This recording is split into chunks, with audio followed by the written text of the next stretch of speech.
Welcome to the Totally Unreal Book Club Podcast, an improvised comedy podcast where everything's made up and the books aren't real. But we'll never admit that. Are you ready? Let's do it. This book club is totally unreal.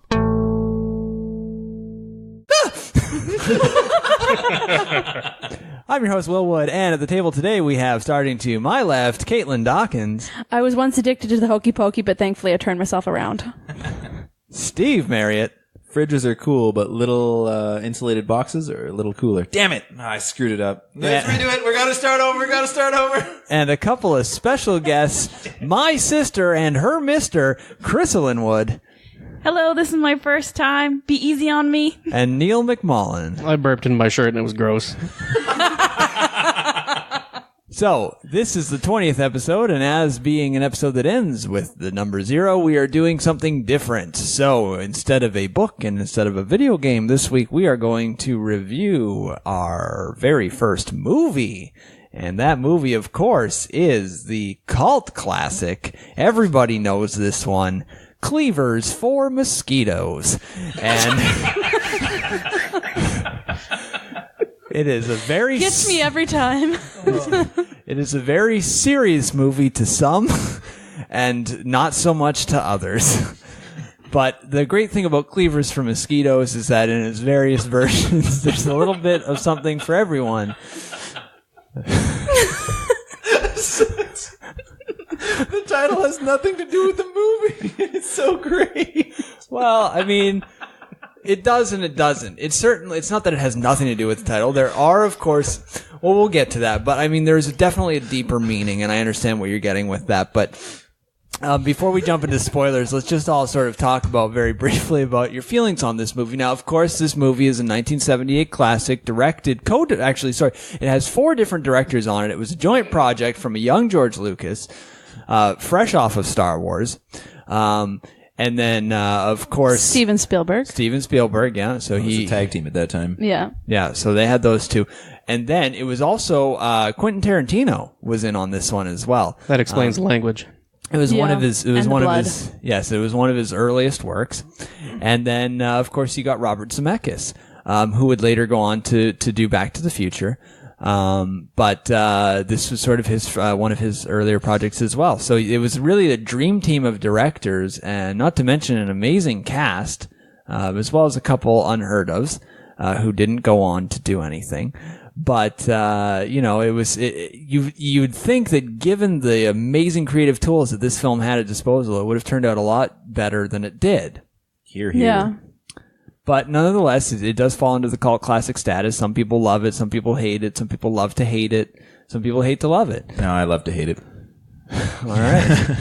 It's kind of like The Room for Steve.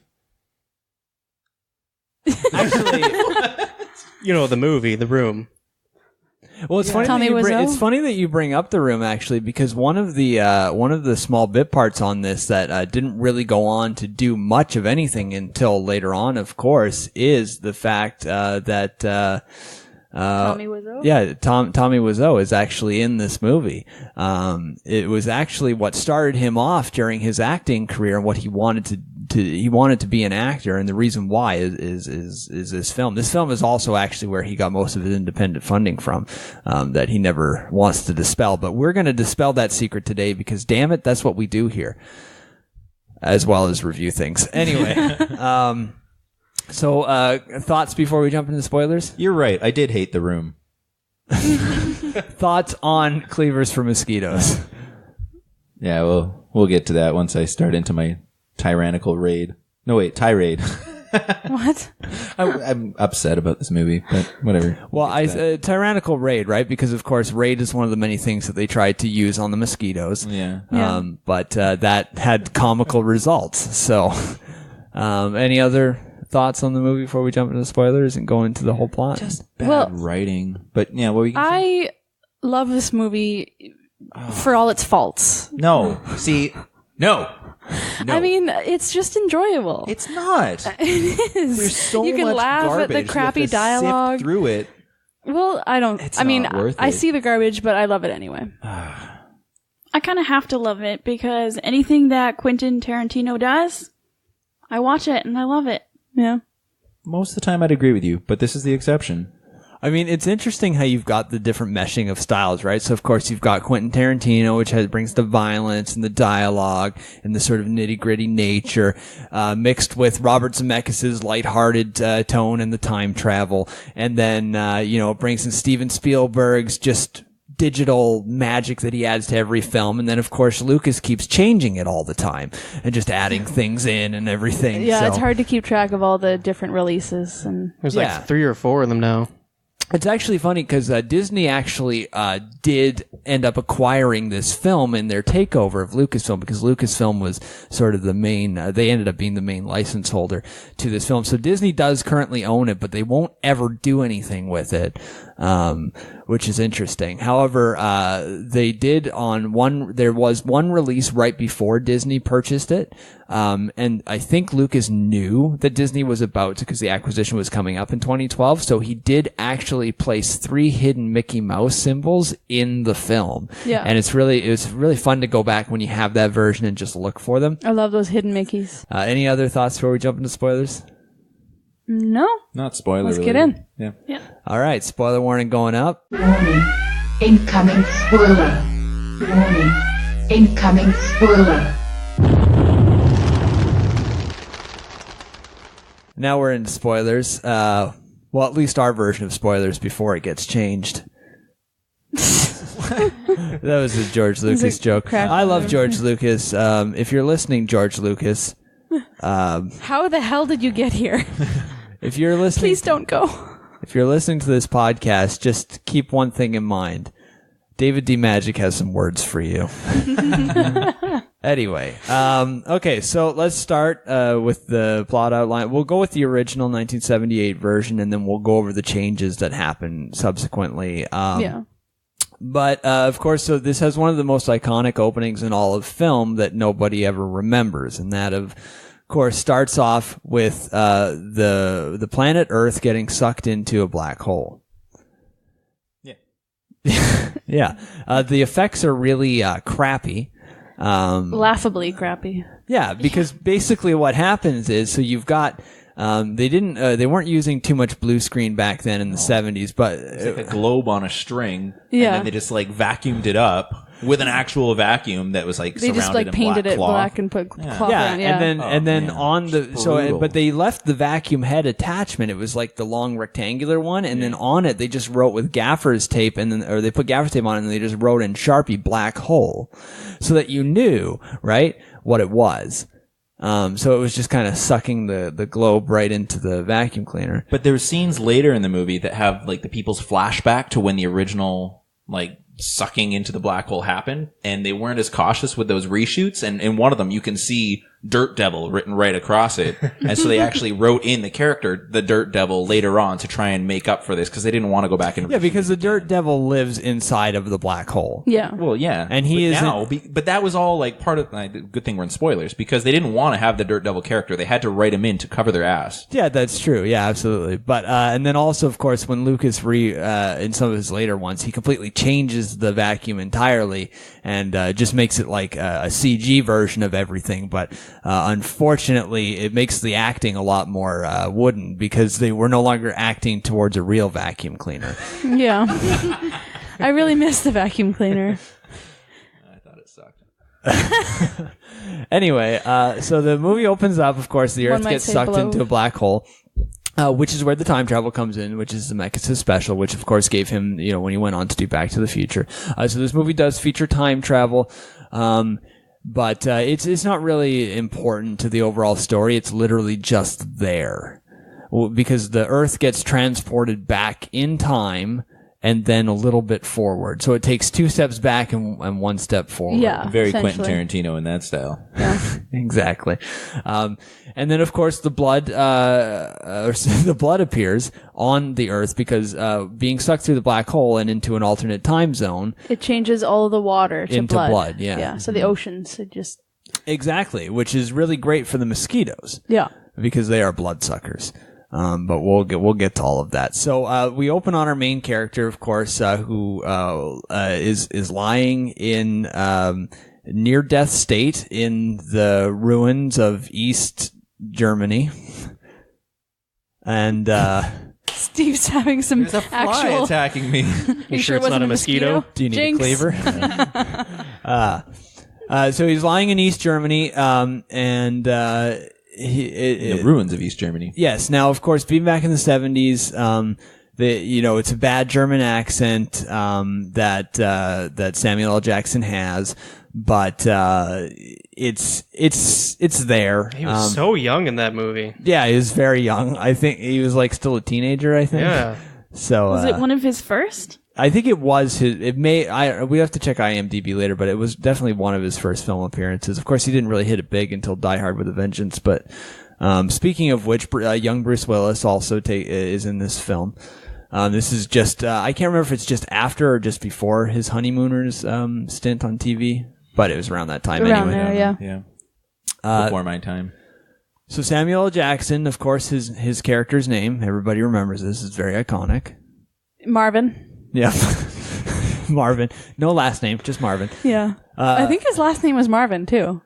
Marvin Squared he went by a couple times, but very subtly. Yeah. I'm pretty sure they brought it up, and I think it's Gates. Marvin Gates. Marvin Gates? So Oh, his middle okay. name was a Marvin as well. I think. Yeah, I think, that's it. Marvin Gates. Right. Yeah. Marvin Gates was in one of the newer editions.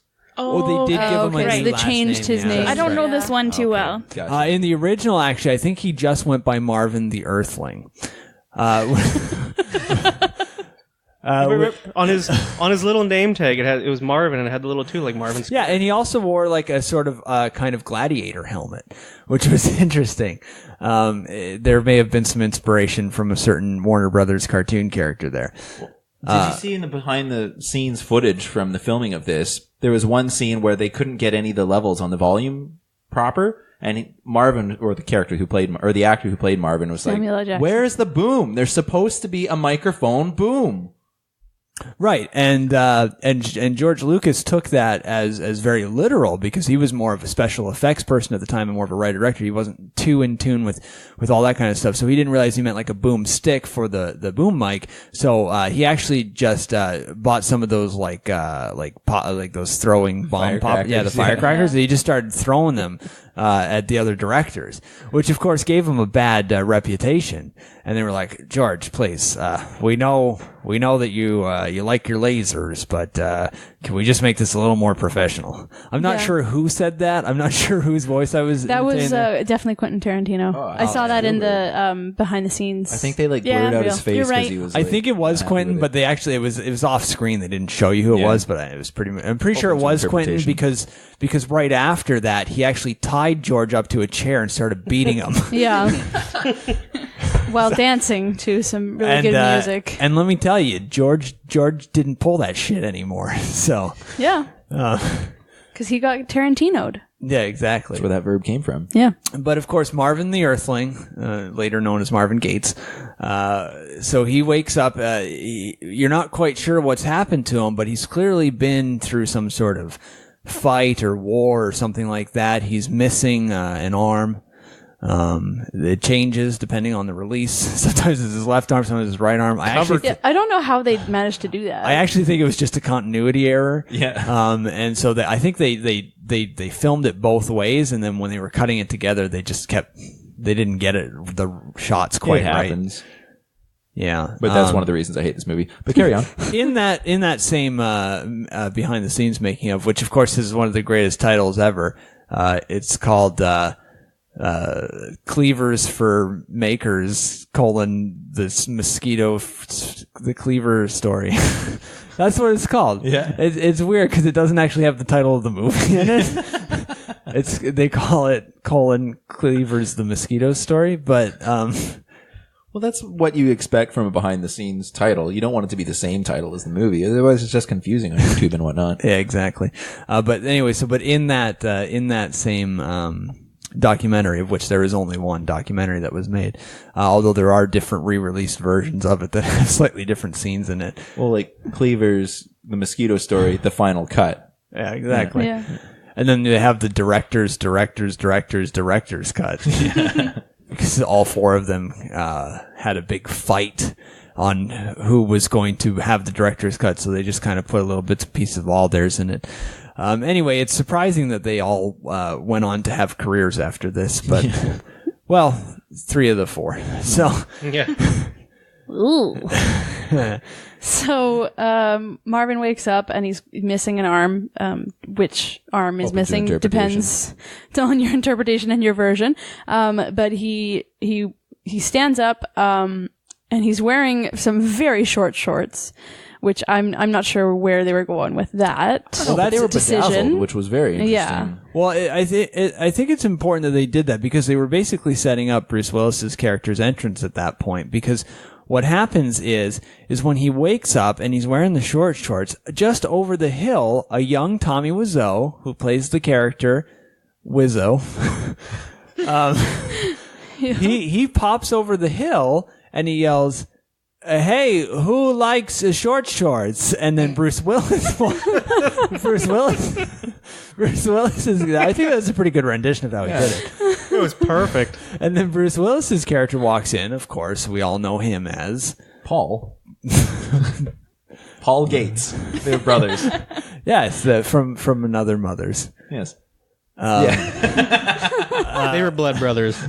Paul Gates walks in and he says, "You like short shorts," pointing to Marvin. But Yeah. Marvin went to raise his hand to agree, but It was gone. that was when he had his realization. Well, it Yeah, he depends which hadn't realized until that Yeah, point. exactly.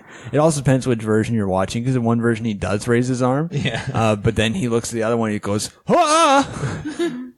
So anyway, we should continue on with the story here because we're spending a lot of time in just the very 3 seconds of this. Yeah. It was so captivating. I mean, that really, it sets the mood of the whole movie. Well, no, I mean, Neil brings up a good point because it's shortly after that Marvin gets captured. Yeah. Because he's taken by Wiseau. Yeah, and he says to him, "I'm captivating you." His English isn't great. No, but that We is don't his take kindly to short-shorted people around here. That is actually, no, that's true. And they say in that same documentary that Tommy Wiseau's line was actually supposed to be, "You're coming with me." But he just couldn't get it right. So it ended up being, "I am captivating you."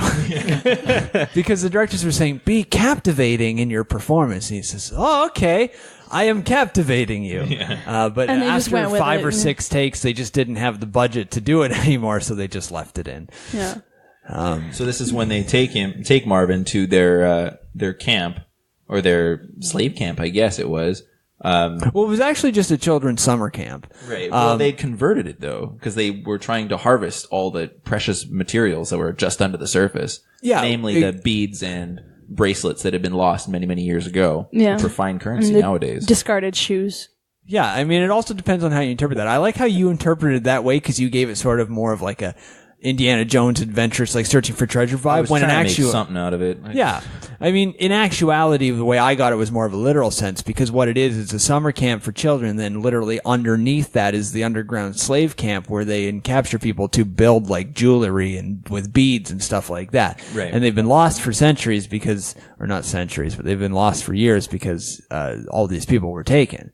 But I like how you look at it as the adventuring aspect, which is actually important because Bruce Willis's character, who has that name that we said before, he You mean Paul Paul Gates. Gates? yeah, Paul. I know that's what I said. Paul Gates. He's like, "Oh, I'm going on an adventure to find my brother, and if I can get an anniversary gift for my wife at the same time, all the better." And then he gives a little thumbs up. Yeah. I thought it was weird that he spiked the camera right there. But, I mean, I guess. Well, I mean, that was just sort of. I think it's just. And they added the little, like, ding, like, shine on his tooth when he does it too. It's really weird.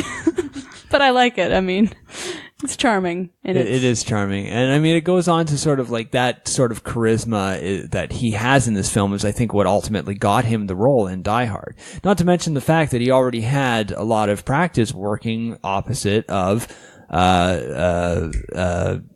Hans Gruber, Alan Rickman. Not actually Hans Gruber, but Alan Rickman is in this film as well. He plays the main good guy in this film. His Which name, was a hard role for him to play. yeah. He's so used to being a badass. Yeah, his name is Ricky Alon. And, they weren't, some of the names, the characters weren't very original, but Tell that to Wiseau. I mean, to be fair, Wiseau is spelled Wizzo, and as we find out later, he is in fact a wizard. Yeah. So it's it works out, but it'll get us to the time traveling, of course. I feel like I've talked a lot about this movie, so I'm going to let somebody else jump in here and sort of take it. All right, Neil. So they're at the camp. Yeah. What was your favorite part about this? Well, this is the part where Wiseau, like who you mentioned, he's a wizard, but he also reveals that he is a mosquito, Right. yes. which it's the most fitting role that you can imagine for Tommy Wiseau. Yeah, I love it because he has the ability to transform back and forth between human and mosquito form. Well, he's Yeah. a wizard. As part of his wizard. But whenever he becomes a mosquito, I love how he's just like, oh, now I am mosquito, buzz, buzz, buzz. Which is because mosquitoes don't buzz, but nobody told him that. So, Well, they don't say buzz, but well, that's more of a fly thing, right? That's Because true. he thought it was It's kind of like a high-pitched buzz, but yeah. well, I mean, I don't even think they were originally going to have mosquitoes in this. It was supposed to be a totally different storyline, but just Tommy was driving everyone crazy. He just kept hovering around, bugging people, and they're like, "Oh, this guy's really being a mosquito." And they're like, "You know what? Let's like really make him literal for this role." And he was Tommy, we got a bit of a character change for you. Yeah, he was so excited because he was been worried that there were no mosquitoes in the movie, even though there's mosquitoes in the title, and he was just saying like on and on, like you gotta have mosquitoes, you gotta have Right, I mosquitoes. didn't even think they titled it at this point. No, that was the first thing they wrote. It was actually because of Star Wars and how successful it was, and because the next big thing with George Lucas, Steven Spielberg, and everybody on it, they had to give it like a working title. Yeah, working title. So they actually called it Wiseau Goes to the Moon. Was the working title on that one, which is great because like Blue Harvest that they later on did for Jedi, it has nothing to do with the film whatsoever. The moon was never even in the movie. No, because Well, there was a clot of dust when they were vacuuming the globe into the vacuum. I think that was accidental. Yeah, I think so too. But I kind of was like, maybe that's the moon. Maybe they accidentally sucked up the cop-out. moon. well, as they said in the documentary, that was actually George Lucas's real carpets, and they were filming that sequence in his home because his cleaners were out for the day, and so they just figured.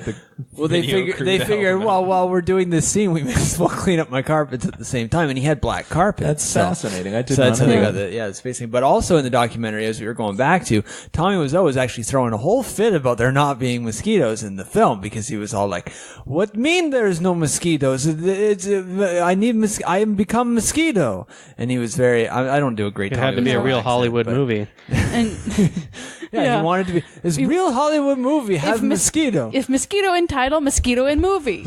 Right, which is interesting because he didn't know the title yet at that point. But I want to go to the moon. so they cut out about 70% of his role in Yeah. this film They because did not cut out enough of this movie, in my opinion. no, I think- it ended up still being a 4-hour long movie no. across 3 VHS tapes. That's not even the extended edition. I know. I think it was closer to 7. I would have been happy 7 with tapes, 7 yeah. minutes. Yeah. After the vacuum scene, I'm like, done. But we had to review it, so I had to watch it again. But we have a lot of film to cover and not a lot of time. Yeah, So let's get. Well, I like that there's like an hour and a half of just montage, but we'll get to that later. well, why don't we get to that now? Because That's cutting ahead It's a lot. ahead in the story. okay. fair So we're enough, still yeah. at the camp, and Wiseau has just turned into a mosquito. Right. So unfortunately, what he did not realize is that his wizard powers had a limitation on them because they were in the new universe. It kind of messed with his powers, and so he could only turn it back and forth from a mosquito to a human 3 times. And on the last time, he'd be stuck in whatever form he chose. And he, of course, was going back and forth because he's like, "Hi, I'm wizard," and He's like, and now a mosquito, and now a wizard, and then and then he got stuck in mosquito form. yeah. So he was a mosquito for the rest of the film, which is why they had to cut most of his dialogue because he was just going around, "Buzz, buzz, I'm mosquito Wiseau." Yeah, it was clever of them because I've heard in the behind the scenes stuff that he just kept taking his clothes off, like on set, on camera, and not hear that. they had Right. a problem with that. Well, so. and because he was now stuck in mosquito form, and because you can't really see mosquitoes on screen, they just actually had him come in to do ADR after Yeah. the fact. So most of his lines, he's not even there on camera most of the time. But anyway, so of course, Bruce Willis's character, who we named before, Paul Gates. Paul Gates, that's what I said. Paul Gates is like after his brother Marvin. Yeah. So he's searching everywhere. He searches through France. He searches through Jerusalem. He searches through America. He searches through Switzerland as well. Switzerland. It was quite a trek for him to go to America.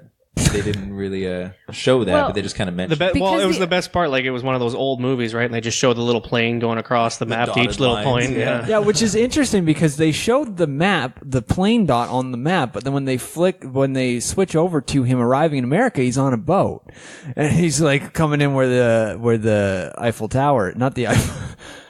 You Statue mean of Liberty. That's Statue the of wrong Liberty? country. Statue of Liberty, but I they mean, also originally they had filmed it in France because they didn't want to do it all over the place, so they had the Eiffel Tower. Yeah. We'll fix it in post. They just rotoscoped over the Statue of Liberty. Yeah, well, because they first go to France and they show him on a boat going up to the Eiffel Tower, which is very weird because there's no body of water near the Eiffel Tower. Well, there's a river. Well, there is, but not There's a large river but not in the like a Seine. big boat that would come in on. So they This just is where the got- continuity issues come in. exactly, Don't get me and then they just started. took the same scene in America, but rotoscoped the Statue of Liberty over the thing. But I'm pretty sure it was a model. yeah, Statue well, of that's what they Liberty. rotoscoped Yeah. over it. But Green. it's interesting because you can tell it's the same shot because they've got everybody walking around in berets carrying baguettes in America. And there's like at least 5 mimes in the one shot. This is where Lucas's expertise really showed. After Star Wars, he's so good with models. Yeah. And No, props. it was actually really good because you can't really tell the difference that that's not really the Statue of Liberty, but the whole like baguettes and stuff kind of is weird and it's the Yeah. same shot. But anyway, so finally he goes back to Germany defeated, and that's when he has a long conversation with his mother, played by the one and only Betty White. Yes. Betty White is fantastic in that role. She's fantastic in every role. She was the Well- redeeming quality of this movie. Yeah, well, it's according to you. I mean, I think she was one of the many fantastic qualities about this movie. She might have been the best. Yeah. No. She was great, but the movie was not. Well, we already know that. Yeah.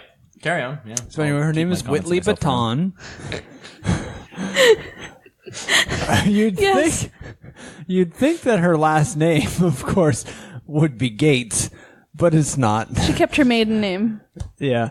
Well, that's Bruce Willis's character, who we named before, is Paul mom. Gates. Paul Gates' mom. But is not Marvin the Earthling or Marvin Gates' mom, because his mom, is never mentioned. We just know that he has a different mom. Yeah. He calls her Whitley rather than mom. Right. But we'll get to that. Yeah. But they do share a dad. Yeah. The dad, Russell Gates. Yeah. Right. Played by Alan Rickman. Again, in In a a twist. dual role. He had a lot of makeup on, so it was hard to tell. Yeah, they actually aged him down with makeup to play the father, which was a weird choice. I think that it was actually supposed to go the other way around, but they just Well, Alan They Rickman just just messed it up. looked great in general, so. I mean, nobody really explained to him which scenes they were filming, so they just kind of mixed them up, and he just played the same thing in both. So yeah. That's why he was kind of villainy as the dad. So I'm anyway, sorry, he's always villainy. Betty White's character, Whitten Baton. Whitley? That's what. Yeah, Whitley. Whitley. Yeah. I misheard Whitley it. Baton. She tells her son, Bruce Willis's character, who we named earlier, Paul Gates. Paul Gates. that's what he said. Who's on first? That in order to find his brother, all he needs to do is think really hard about where he is. Yes. So he thinks really hard, and he has a psychic connection with him.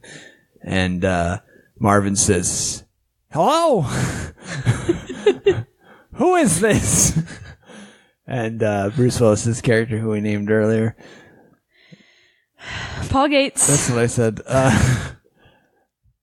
He says, "It's me, Bruce Willis." No, he doesn't. No, but that's what Tommy Wiseau Well, says. he says that in a like a blooper, like to be funny, but they cut that out. Obviously, but what is not a blooper is when Tommy Wiseau's Mosquito comes into the scene, because he, as a wizard, can hear the conversation. He says, You all right? if you heard that was actually Steve's bunny who just made an ungraceful landing off the cage. So if you're driving, there is not a bunny about to jump off or into your face. unless there is. In which case, just keep going. Pull over. Mixed messages. Yeah. Anyway, so Wiseau comes over and he hears the psychic conversation being a wizard and he says, "Oh, hi, Bruce." But he's the Mosquito being so small. Bruce Willis's character, Paul Gates. Paul Gates. Yeah, Yeah, doesn't come on, see Steve. him. He's just like looking around for where this voice is coming from. Right. But I want to go back to the whole "Oh, hi, Bruce" thing, because Tommy Wiseau just couldn't get his character Yeah, name Paul Gates. So what he an just- idiot! Couldn't remember the character name. So he just kept saying, "Oh, hi, Bruce." So, they just went with it. And then, of course, he was actually, "Oh, hi, Bruce, Buzz Buzz." Because he would always put the Buzz Buzz One in of there. the re-releases, they were able to like piece together clips of Tommy speaking in like interviews and whatnot into the name Paul by like just putting the sounds together, and they just like pop that in over top of where he says Bruce. So it's like, "Oh, hi, owl." So it doesn't really work, but I mean, I guess they decided that it was more important that he called him by the right name than it sound natural. Well, it seemed better than to bring Tommy Wiseau back in. Yeah. So, Yeah, it was easier. anyway, so then, of course, Marvin says, "Hey, I'm in an underground lair with a mosquito who's a wizard." And Bruce says, Paul Gates says, "I know where that is. I frequent that club." So he hops on a camel and starts trekking across the desert to the Sahara Desert. So he treks across the other desert to the Sahara Desert. This is from France, right? There were so many deserts Germany. in this He was movie. in Germany. No, that's where his brother was. He was not. He returned to Germany in defeat you're right, when he you're couldn't right. find Sorry. him. But he still went from Germany down to the Sahara Yes. before going back to Germany. Yeah. Right. So, of course, the Sahara Desert being in southern the United States. No, Northern Africa. What? Yeah. Which is the one in southern United States? Which is the one in Nevada? Mojave? Oh. The Mojave. Well, this Navajo is a tribe. There's a Navajo desert too. Oh, okay. Well, it's interesting. I guess they never specifically stated There's it. Mojave is the desert. I assumed that he went back to America. Aren't you a geography major? Shut up. But I guess he Sahara's didn't, in Africa. That's what we know. I guess he didn't go back to America. That's interesting. No, remember when they showed the little plane? He went to America, but then he went back to like Switzerland and then back into Europe there. So No, but Yeah. I mean, I thought he went back to America. I thought that.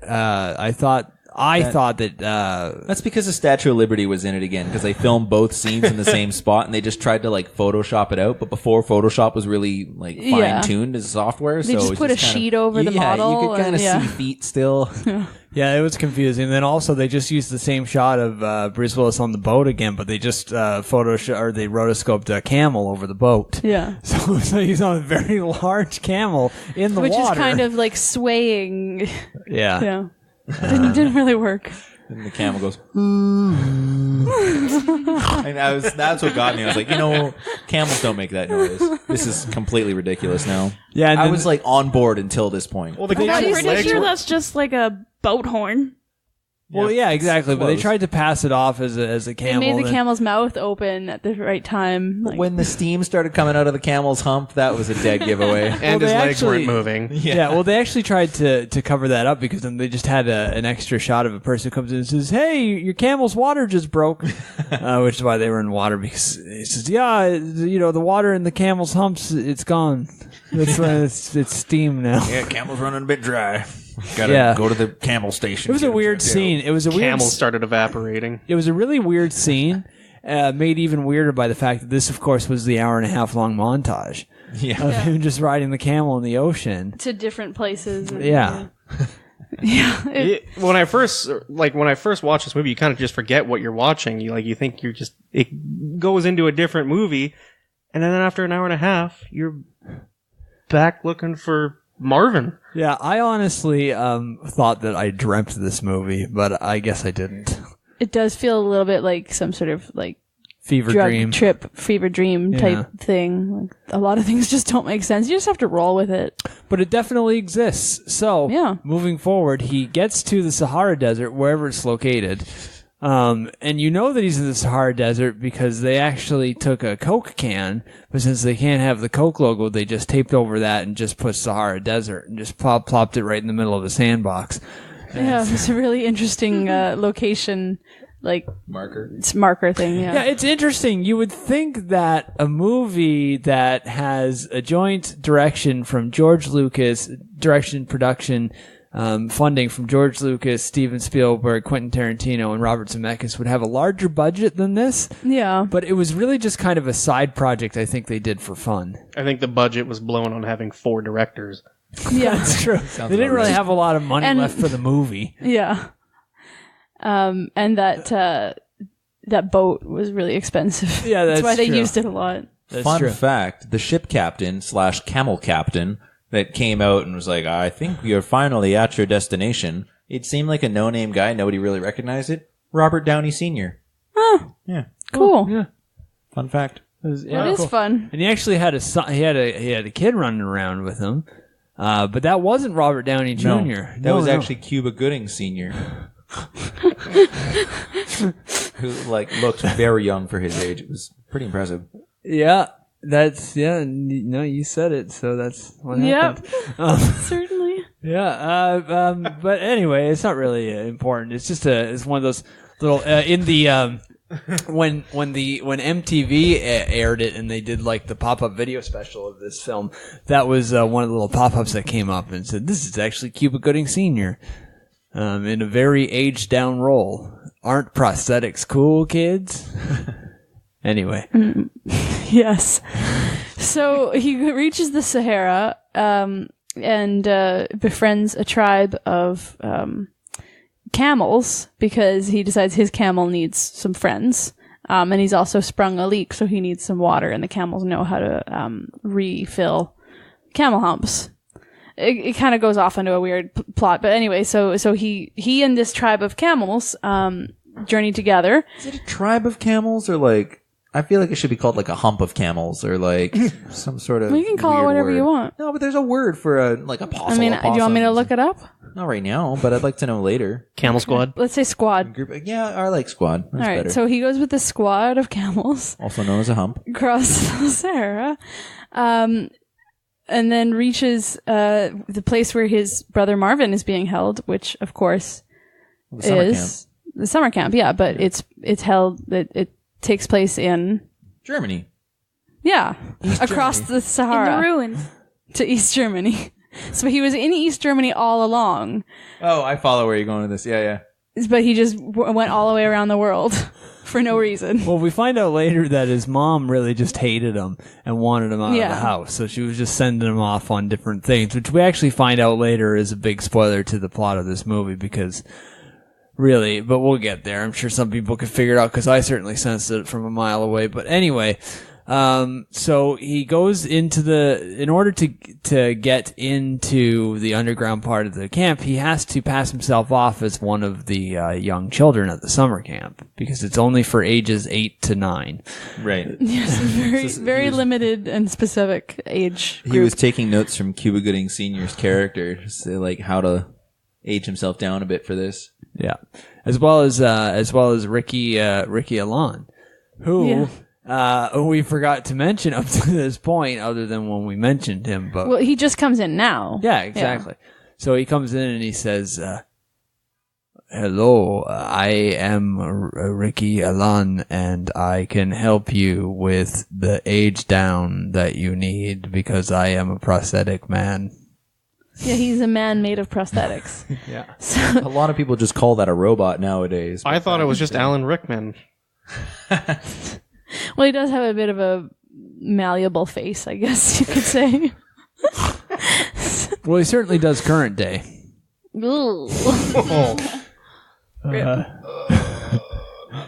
Rip in pieces. Yeah, you should not touch corpses.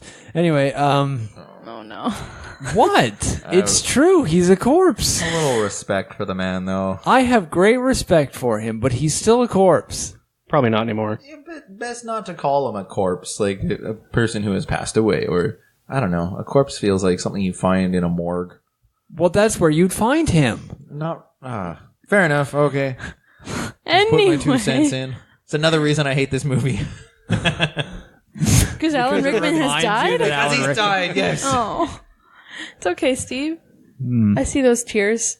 I love Alan Rickman. Me too.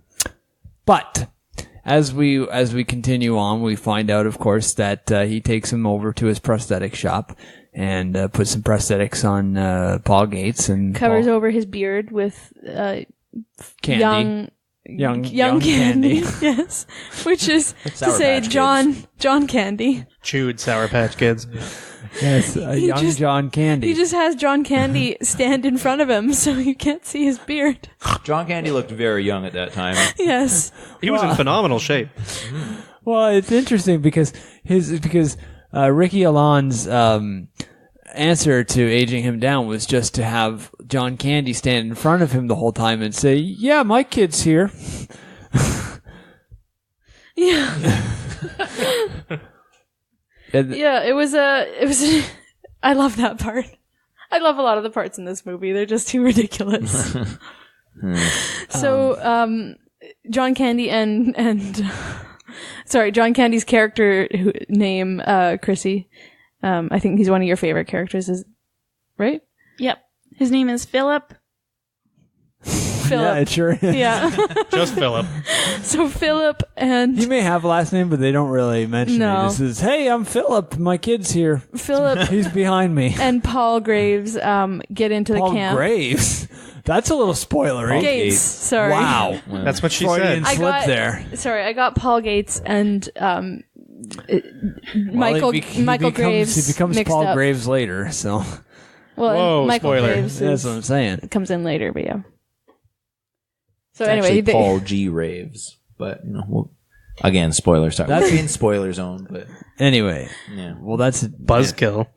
so they get into the kids' camp. does kill a lot of mosquitoes. But we'll get to that too. Buzz. So every time John Candy's character Philip says, "Yeah, my kid's here," Paul Gates just shouts, "Hi." Nobody looks. I Leans thought out it was behind quite John cute. Candy. Yeah, he I was. thought he did a He had that little pretty good wave and job. everything. Hi. Yeah, He kept it very short and sweet. which like an 8 to 9 year old would. Short. He had a little water gun. He'd squirt it. I like that they added one of those little caps with the propellers on yeah. it. To Yeah, make it's him look weird a that little they added younger. that, despite the fact no one could see him because John Candy was always standing in front of him. Yeah. But it was there. But that little creaking you could hear when they used like the fans for the wind on set, that was the little propeller on top just spinning away. So they just needed to be 8 to 9 to get into the summer camp, but the slave camp was underneath the summer camp. That obviously there was no age restriction on that, but he just needed to pass that so he could get to the entrance. Correct? Well, he had to Yeah, find it was the in entrance. cabin number 5. Oh yes. Yeah, he had Yeah. to find the entrance in cabin number 5. But he didn't know it was in cabin 5. So There- after he checked. No, He had to go through every cabin. Speaking of cabin number 5, though, there is an amazing fan podcast about the Cleavers for Mosquitos called Cabin Number 5. I guarantee you I should would definitely not check it listen out. to that. Oh, well. Sorry, nothing personal, but I don't like this movie enough to put any more time into it than I already have. Steve doesn't really mean that. I do. You know what? doesn't. We're going to take an ad break here, and we'll get back to the end of the film here afterwards. So let's just take a quick short ad break, and we will actually have a promo spot for the podcast Cabin Number 5 at the end, so stay tuned for that. But here comes the ad break, and as such, it goes thusly. This podcast is sponsored by Coca-Cola. If you need a Sahara Desert sign, Coca-Cola. Podcast is also brought to you by Wizard Raid. Got a mosquito bugging you that's also got magical powers? Use Wizard Raid. This podcast Buzz, podcast is also brought to you by Dirt Devils, the original black holes. Podcast is also brought to you by Alan Rickman and how many roles he can play in a single movie. This episode is also brought to you by Morgs. Stay away. For as long as you can help it. It's also brought to you by, are you a wizard or a mosquito? The popular BuzzFeed quiz. I'm a mosquito. I got a Wiseau, which I was really unhappy with. But anyway. It's also brought to you by BuzzFeed, which originally was named after mosquitoes that were hungry. Gotta feed those mosquitoes. Even though mosquitoes don't buzz. Do you have one? No. A pet mosquito. And finally, this episode is brought to you by the website www.wizzoformosquitoes.com/Tommy. If you go to that website and enter promo code TUBCpodcast, they will send you a free copy of Cleavers for Mosquitos, his documentary under the title of The Making of Cleavers. Mosquito is the making of this film. I hear Tommy Wiseau will actually deliver it too. Find out. Yeah, couldn't hurt He's to not try. doing much. All right, so back to the film. We just get to the point where Bruce Willis's character Paul Gates is about to. It's automatic You're now. ready to say it every time. I can't stop myself. Is about to find the cabin number 5. Yeah. But of course he had to go through all 17 numbers that come before 5. 1 through 16. Right? He skipped 5 Yeah. and then went back to it. Well, He he really thought didn't think anything would be in there, so he kept looking, and then he's like, I'm gonna skip this one just to be safe. The lights were on in all the other cabins except for number 5, so he just assumed that there would be something in the cabins with lights on and not the cabin that was dark. But that was one of their techniques for hiding Marvin. it was Wiseau's idea. Yeah, He thought- Wiseau. He was like, He thought only people come in where the lights are. If you turn the lights off, everyone go away. but he was just speaking from the perspective of a bug because he had been a bug too long. Right, I so. forgot. And they also said buzz buzz. Yeah. They also had the big sign plastered across the door that said "No slave camp in here." Yeah. And he just went, "Oh, okay." Just kept going. But Right, afterwards, again, thought with- it was a little suspicious. Right, again, Wiseau's plan. I put up signs says no slave camp. You don't find it then. Yeah. And how he found the entrance, it was actually quite easy. He went into cabin number 5, and then he saw a sign that said, "This is a club." And no kids would go into clubs, because they're not of age. So Not they only didn't even that, think but they of it. don't like blunt force trauma. Well, there was also like a physical club leaning against the sign, and at first he's That's like, what I said. "Yeah, They that's a don't club." like blunt force trauma. By a mosquito. Here's a cleaver. Don't play with cleavers. Or do. I'm not your mother. But anyway, so he moves the club.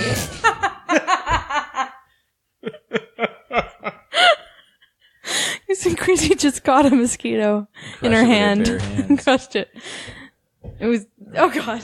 It's very fitting We're under that there are attack. mosquitoes in here when we're talking about cleavers for mosquitoes. They Yeah. know. That one was a I fruit keep fly, expecting but he some of them- was up to something. I keep expecting some of them to be like, oh, hi.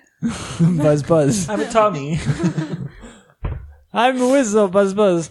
But anyway, so he moves the club, the physical club, Yeah.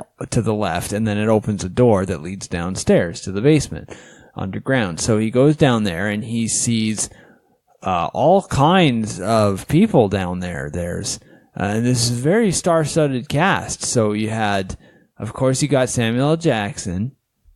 He sees him at the very end of the table there, and then opposite of him, you've got Michael J. Fox, and then you've also got Robert Downey Jr. was there. You can't He forget was a very Jamie young Foxx.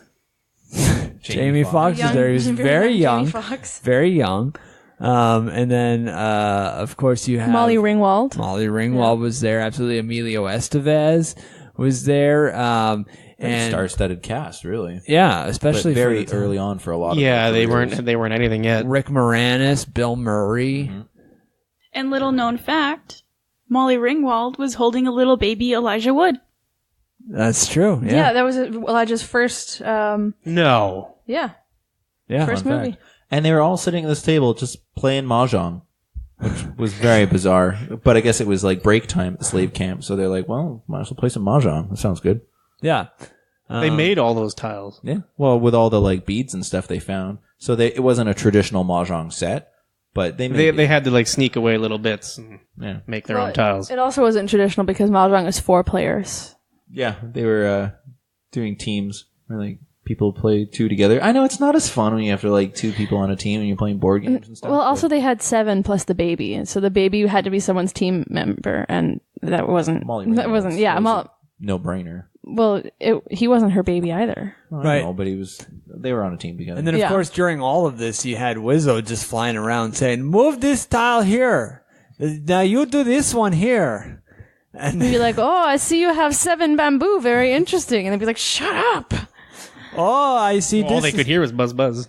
this is real Chinese game.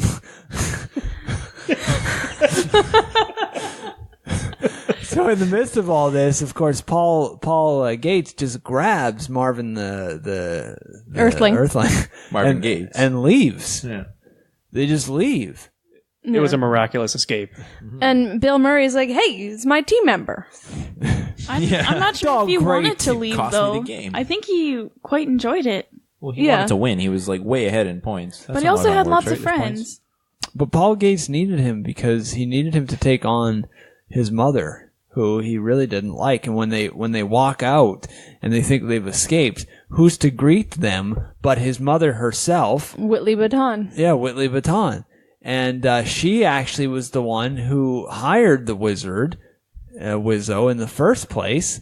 And she was actually the one who started the Great Germanic War of 1978, which Yeah. is what started the whole thing. She was actually trying to kill Paul Gates in the first place.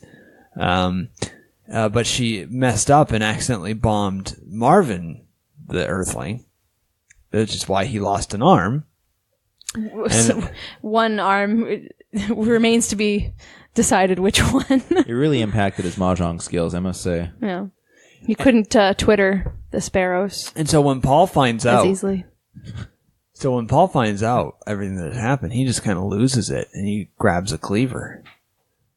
Well, this is when Tommy Wiseau harnesses some newfound power out of some of the magical beads that they found while they were digging down there. He didn't even know he had it. He just was like making a cool little necklace. Like, hey, it's like kapuka shells. And had all these necklaces. And it turned out one of the beads, or maybe a few of them, were imbued with enough magical power that when he sneezed, everyone else in the internment camp turned into mosquitoes as well. And he's like, after them! So all of a sudden, all these mosquitoes were chasing them as well. Right. It's a good thing they had that cleaver. That was one of those lines where they dubbed over Tommy Wiseau. Yeah, I know. Yeah. His voice is way off for sure. They used Originally, he just said buzz, buzz. And they're like, well, you got to have something more powerful than that. oh my god, I'm having a brain fart. What's his name? Alan Rickman. No, voice of Darth Vader. Oh, James Earl Jones. Thank you. yes. God. James Earl Jones. They used him, which is why all of a sudden he sounded so powerful. Yeah. Yeah. After them. In a James Earl Jones voice. Anyway, didn't have the breathing though. No, that was would be George Lucas weird. tried to add it in. He's like, I'm breathing. And they're like, no, George, you've got your other movie. Leave it to that. Yeah. This is ours. It's a team effort. So he takes his cleaver and he, his mother's like, use it on the mosquitoes and save us. But instead he puts the cleaver right between her eyes, which is where it is a very Quentin Tarantino moment. right. Yeah, there's a lot of blood. Not to squirts mention out. the fact that then in the very next shot, for whatever reason, Marvin, the Earthling, Samuel Jackson, is eating a cheeseburger. He just has one. He's just eating it. And he says, hey, you heard of, you ever been to McDonald's? In France, it's Royale with cheese. Yeah. Which Quentin Tarantino then stole and used it in Pulp Fiction. Yeah. Well, he didn't actually want to put that in the movie. That was Tommy Wiseau. Yeah, was Tommy a very Wiseau bad found Quentin Tarantino's like sort of briefcase where he had some like notes and like scripts and just ideas for like future movies, and he found that bit that he had sort of written down. He didn't really know what he wanted to do with it, and Tommy put it in like secretly brought it over to Robert Zemeckis, and Robert Zemeckis was like, "This is awesome," and they put it in the movie. But Quentin Tarantino wasn't really happy about that. Yeah. He still used it again in Pulp Fiction anyway. Yeah, but- he was like, "Fuck these guys, I'm gonna put it in anyway because Right. it's my line and I wrote it and I didn't want it in the movie anyway." So So after he puts the cleaver through Betty White's head, you think that's it. You think that he's won. He's got it. The cleaver from mosquitoes. As soon as he does that, all the mosquitoes drop dead, including Wiseau. And he goes, "I'm dead, buzz, buzz." And then you know he's dead because it's great American acting. And then, and then you think it's over, but what happens? But the dirt devil appears. Yeah. Right. Because they are in an alternate universe and they've been sucked through a black hole. It's actually interesting how little that has to do with this film whatsoever. So it's very strange that opens up. They establish at the beginning that all the oceans and water have been turned into blood, and then it never comes up again. Even when he's traveling all over the ocean, it's just regular water. Still water, yeah. It's really strange how that happened. I think they forgot. I think they made a point to say it at the start of the movie. I think they filmed this whole thing in order rather than like how would have made more sense to film it. Like, well, let's do all the American scenes. Well, we're in America. And they're just like, nope, we'll start Which at is again scene why one. they blew all their budget and Yeah. really had to like cut corners everywhere. Especially for the montage scene. Oh my God.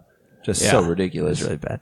But so the Dirt Devil shows up and he says, I am the Dirt Devil and I am here to remove the dirt. And so he grabs a vacuum cleaner. And of course, he's a big demon. He was trying to suck up the people. It's Right. like he considered them the dirt of the earth Yeah. after he was from this universe and all the oceans were blood and that was a very pure substance to him. But people, that's dirt. Fouling it all up. Yeah. Steve, I don't remember who played the Dirt Devil. Who played the Dirt Devil? Oh, Yeah. that's a very good question. That was obviously, what's the guy's name? Played Mr. Bean. Rowan Atkinson. Yeah. Well, Rowan Atkinson did the voice, but it was actually Andre the Giant from the WWE yeah, who yeah, did you're the right. body stand. Yeah. So he's kind of like, In this scene, this is where Lucas comes in again with his props, and the Dirt Devil just starts sucking up all that sand. Remember in the sandbox? yeah, right. With the Sahara And then can, he made the little Coke people. He made the little models of the people, and then started sucking those up too. Yeah.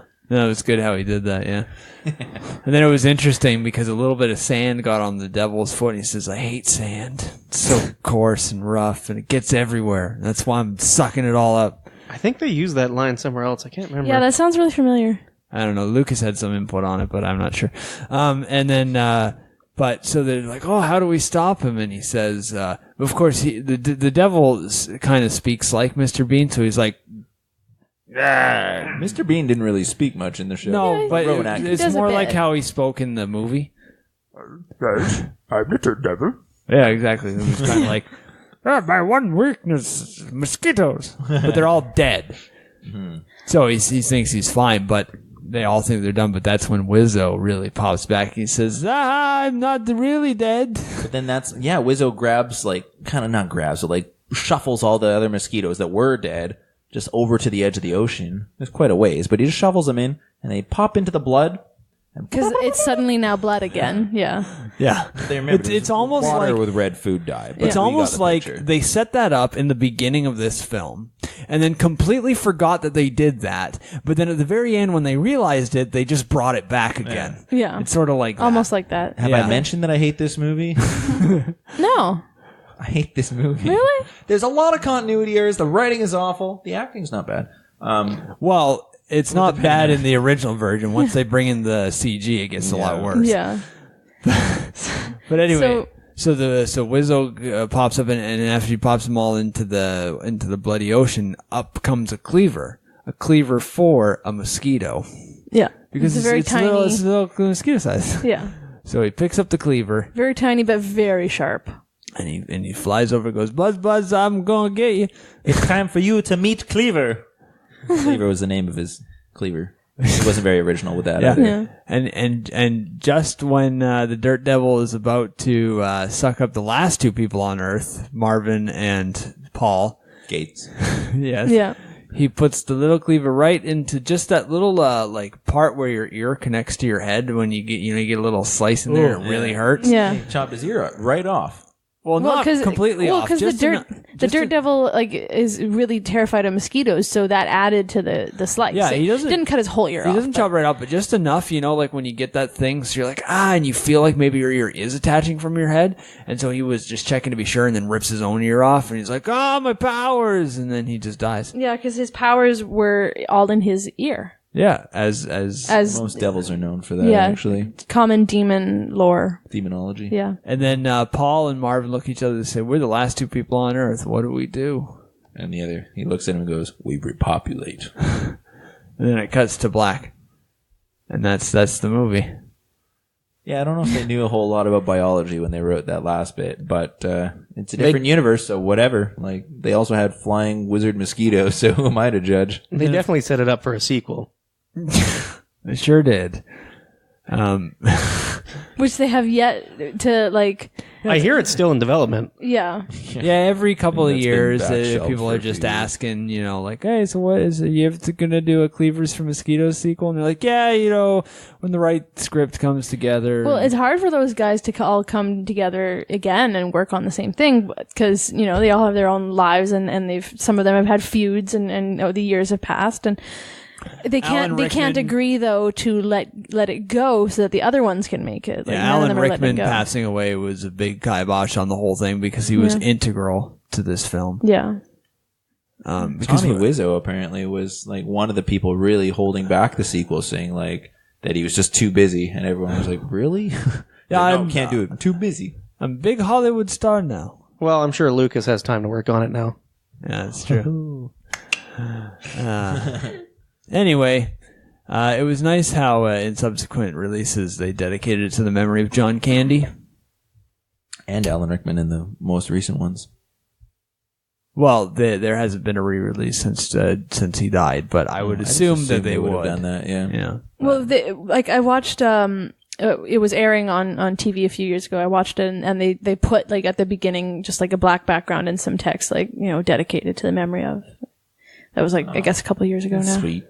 Well, hopefully this episode won't be dedicated to the memory of. Thank you for listening to the Totally Unreal Book Club podcast, or TUBC for short. This podcast is in association with and comprised of the Voices of Anarchy improv comedy group, of which everyone here except for Chrissy and Neil are also a member.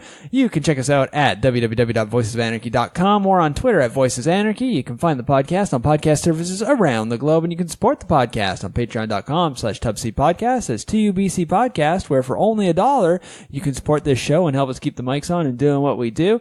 You can check us out on Twitter and Instagram at TUBC Podcast, and you can literally just find us everywhere else at TUBC Podcast. I want to thank once again the panel this week, and you can follow each of us on our personal Twitters at caitlionroar. Steve-marriott.